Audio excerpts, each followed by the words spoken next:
శ్రీ మహాగణాధిపతయే నమ. ఐం మహాసరస్వత్యే నమ. శ్రీ లలితాంబికాదేవియే నమ. ఆగస్టు నెల అంతా కూడా రాశి ఫలాల కార్యక్రమములో భాగంగా ఎవరెవరికి ఏ రాసుల వాళ్లకు ఎలా ఉంటుంది అనేటువంటి దాని మీద ఇప్పుడు నేను తెలియజేస్తున్నాను. ఆగస్టు నెలాఖరు వరకు కూడా కుజ గురువులు ఇద్దరూ కూడా వృషభములో ఉంటున్నారు. శని స్వస్థానములు స్వక్షేత్రములో ఉండి కుంభములో ఉండి వక్రదృష్టితో చూస్తూ ఉన్నాడు అనేటువంటిది కూడా గతంలో చాలా వీడియోలు చేసి చెప్పాను. గురువు గనక మీ లగ్నములో పుట్టినటువంటి వాళ్ళ వ్యక్తిగతమైన జాతకములో అనుకూలముగా ఉంటే తప్పకుండా సత్ఫలితాలు ఇస్తాడు. కొంచెం ఏదైనా కుజగురువులు ఇద్దరూ కూడా ఏదైనా ఉండకూడని స్థానాల్లో మీ లగ్నాన్ని బట్టి ఉన్నారు అంటే కొన్ని ఇబ్బందులు జరుగుతాయి. అందుకని ఎవరికి మేలు ఎవరికి మేలు కాదు అనేటువంటి విషయాన్నే ఇప్పుడు నేను తెలియజేస్తున్నాను. కుజుడు అనేటువంటి గ్రహము గురువు అనేటువంటి గ్రహాలు రెండూ కూడా వృషభములో ఉండేటువంటి దాని వలన ఎవరికి ఏ రాశి వాళ్లకు ఎటువంటి ఫలితాలు ఉండబోతున్నాయి అనేటువంటిది ఇప్పుడు నేను తెలియజేస్తున్నాను. అయితే మీ వ్యక్తిగతమైనటువంటి జాతకాలను పరిశీలన చేసుకుని ఒకవేళ ఏదైనా మీ జాతకములో లోపము ఉంటే దాన్ని సరిదిద్దుకోగలరు అనేటువంటిది తెలియజేస్తున్నాను. ఎందుకు? మనము స్నానము చేసి గుడికి వెళితే కదా గుళ్ళో ఉండేటువంటి పవిత్రత భగవద్ అనుగ్రహం మనకు కలుగుతుంది. మనము స్నానం చేయకుండా మనం గుళ్ళోకి వెళ్ళి గుడిలో ఉండేటువంటి పవిత్రత మనకు రాలేదు అంటే ఎలా? అందుకని వ్యక్తిగతమైనటువంటి జాతకాలలో ఉన్న లోపాలను సరిదిద్దుకుంటే తప్పకుండా మీకు మేలు జరుగుతుంది అనేటువంటిది తెలియజేస్తున్నాను. మకర రాశి వాళ్లకు ఎలా ఉంది ఈ ఆగస్టు నెల అంతా అని అనుకుంటే కొంతవరకు అనుకూలవంతమైనటువంటి ఫలితాలు గోచరిస్తూ ఉన్నాయి. సరే, కొన్ని చిన్నపాటి ఇబ్బందులు కూడా ఉంటాయి. అయితే ఎప్పటి నుంచో మీరు కావాలి పని జరగాలి అనుకునేటువంటి దాని మీద ఇప్పుడిప్పుడు ఆ పని ప్రారంభం కావటము, అలాగే యథావిధిగా మీరు చెప్పినటువంటి మాట కొంతవరకు జనాల్లో పని చేయటము, అప్పుడు మీకు ఎవరికైతే మాట ఇచ్చింటారో ఆ మాటలు ఇప్పుడిప్పుడే నిలబెట్టుకోవడం లాంటివి కానీ, లేదా మీకు కావాల్సినటువంటి వ్యక్తులు మీ దగ్గరికి వచ్చి కొంచెం అనుకూలవంతమైనటువంటి మాటలు మీకు చెప్పడము కానీ, మీరు చేసుకుంటూ ఉండేటువంటి పనుల్లో సత్ఫలితాలు రావటానికి కానీ, అలాగే ఒక అడుగు ముందుకు వెయ్యాలి మనము జీవితంలో ఎప్పుడు ఇలాగే ఉంటే ఎట్లా అనేటువంటి దానికి ప్రామాణికముగా ఒక అడుగు ముందుకు వేయటానికి కానీ, ఆకస్మికంగా ధనము కొంతవరకు కలిసి రావటము కానీ, ఇలా మీరు వేసే ప్రతి అడుగులోనూ కొంతమంది మీ వెనకాల కలిసి రావటానికి అనుకూలవంతమైనటువంటి వాతావరణముగానే ఉంటుంది.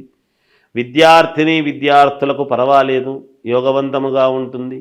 శుభకార్యాలలో చేసుకోవాలి అనేటువంటి దానికి కావాల్సినటువంటి విధముగా ఇంట్లో శుభకార్యాల విషయమై ఒక కీలకమైనటువంటి నిర్ణయం తీసుకొని ముందుకు వెళ్ళడం జరుగుతుంది శుభకార్యాల విషయంలో. అలాగే విదేశాలకు వెళ్ళాలి అనుకునేటువంటి వాళ్ళు ప్రయత్నాలు చేసుకోవచ్చును. ఉద్యోగాలు చేసుకునేటువంటి వాళ్లకు యథావిధిగా ఉద్యోగాలు నడుస్తూ ఉంటాయి. కొత్తగా ఉద్యోగాలు కావాలి అనుకునేటువంటి వాళ్ళు ప్రయత్నము చేయండి, ప్రయత్న లోపం ఉండకూడదు కదా. ఖచ్చితంగా సత్ఫలితాలు అనేటువంటిది పొందేదానికి ఎక్కువగానే అవకాశాలు ఉన్నాయి, మేలు జరిగే అవకాశం ఉంది, ఏమి ఇబ్బంది లేదు. తర్వాత ఈ మకర రాశి వాళ్లకు కొన్ని సందర్భాల్లో అనూహ్యముగా ఖర్చులు పెట్టాల్సినటువంటి అవసరము కూడా వస్తుంది. ఆచితూచి అడుగులు వేయండి, తప్పకుండా మీకు విజయం అనేటువంటిది లభిస్తుంది. తర్వాత భూముల యొక్క క్రయ విక్రయాలలో కొంతవరకు లాభం అనేటువంటిది పొందుతారుగాక. ఏది ఏమైనా మీ ఇంటి దేవుణ్ణి మీరు ఆరాధించండి, ఇంకా మెరుగైనటువంటి ఫలితాలు మీరు సాధించుకోవచ్చును.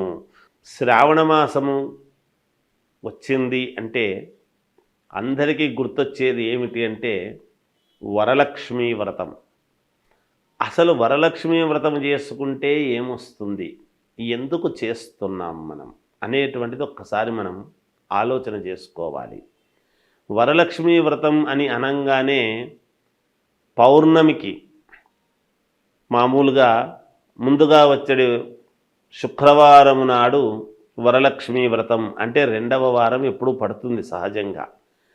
అలా శుక్రవారము నాడు వరలక్ష్మీ వ్రతం అనేటువంటిది మనం వ్రతకథలో చెబుతాం.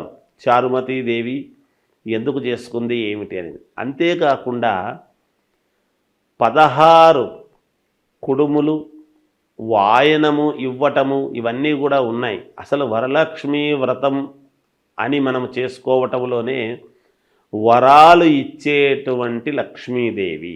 లక్ష్మీ ధనమే ఒక వరం. అదే కాకుండా ఇంకా ఏమిస్తుంది అమ్మవారు అంటే సౌభాగ్యం. సౌభాగ్యం అంటే ఏమిటి? ఆడవాళ్ళు చేసుకునేటువంటి వరలక్ష్మీ వ్రతములో భర్త, కుటుంబము అంతా కూడా, పిల్లలు అందరూ కూడా క్షేమముగా ఉండటానికి దోహదపడుతుంది. ఏ స్త్రీ అయినా ఏమి కోరుకుంటుంది? తాను బాగుండాలి అనుకునే దానికంటే కూడా తన భర్త, పిల్లలు, అత్తమామలు అందరూ కూడా బాగుండాలి అనేటువంటి దృక్పథముతోనే ఎప్పుడు కూడా ఆడవాళ్ళు ఈ పూజలు కార్యక్రమాలు చేసుకుంటారు. వాటిలో ప్రప్రథమముగా మొట్టమొదట వరలక్ష్మీ వ్రతం అనేటువంటిది. ఈ వరలక్ష్మీ వ్రతములోనే అందుకనే 16 మామూలుగా తమలపాకులు, 16 ఒక్కలు, 16 కుడుములు, ఇలా షోడశం, అలా 16 అన్నీ పెట్టి చేసి మామూలుగా తోరం అది కట్టుకొని చేసుకుంటారు. ఆ తోరం కట్టుకోవడం కూడా దాన్ని ఏమిటంటే ఒకటి అమ్మవారుకు, ఒకటి ఈమె. తర్వాత ఈ వరలక్ష్మీ వ్రతము చేసుకున్న తర్వాత ఒక 5 మందికి కానీ, 9 మందికి కానీ, 11 మందికి కానీ ఎవరి శక్త్యానుసారం వాళ్ళు ముత్తైదువులకు మామూలుగా తాంబూలం ఇవ్వటము అనేటువంటిది ఆనవాయితీ. ఎందుకు అంటే సౌభాగ్యము అనేటువంటిది పుణ్యస్త్రీలు అంటే అమ్మవారు ఎవరి రూపములోనైనా మన ఇంటికి మనము చేసుకున్నటువంటి పూజా విధానానికి సంతోషించి ఎవరి రూపములోనైనా మన ఇంటికి రావచ్చును. సాక్షాత్తు లక్ష్మీదేవి, వరలక్ష్మీదేవి. అందుకని ఎవరి రూపములో వస్తుందో తెలియదు. ఆనాడు మనము నిజంగా మన మనస్సులో వీళ్ళని పిలవాలి, వాళ్ళని పిలవాలి అని అనుకుంటాము. కానీ ఆ పిలిచిన వాళ్ళు ఎవరు? కొంతమంది వస్తారు, కానీ పిలవకుండా కూడా కొంతమంది మనకు ఎదురై రండి అంటే వచ్చేవాళ్ళు వస్తారు. అందుకని మీకు ఉన్నంతలో, కలిగినంతలో శ్రద్ధగా చేసుకోండి.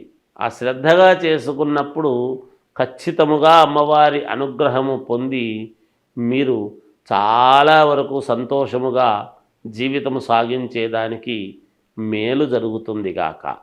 ఈ వరలక్ష్మీ వ్రతము చేస్తూ ఉన్నప్పుడు మీరు ఒక్కటి పాటించాలి.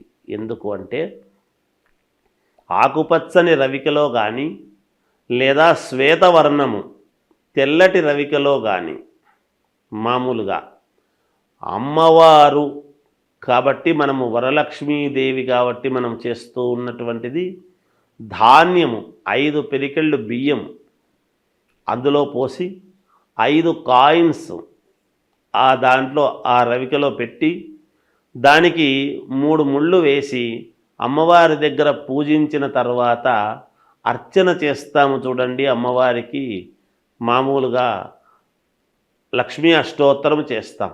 ఆ అష్టోత్తరము చేస్తూ ఉన్నప్పుడు ఆ రవిక గుడ్డ మీద గనక మీరు అష్టోత్తరము చేసినారు అంటే చేసిన తర్వాత దాని మీద ఉండేటువంటి కుంకుమ ఒక చోట ఒక పేపర్లో తీసుకొని దాన్ని తీసుకువెళ్ళి అట్లాగే మీరు బీరువాలో పెట్టుకోండి. తప్పకుండా ధనము మీకు చాలా వరకు ఎన్ని ఇబ్బందుల్లో ఉండేటువంటి వాళ్ళకైనా ఏదో ఒక రకంగా మీకు అమ్మవారి అనుగ్రహము పరిపూర్ణముగా కలగడానికి చాలా రకాల మార్గాలలో ఇదొక రకమైనటువంటి మార్గము. దీన్ని అందరూ పాటించి చేసుకోండి. తప్పకుండా మీకు మేలు జరుగుతుంది అని తెలియజేస్తూ జయోస్తు.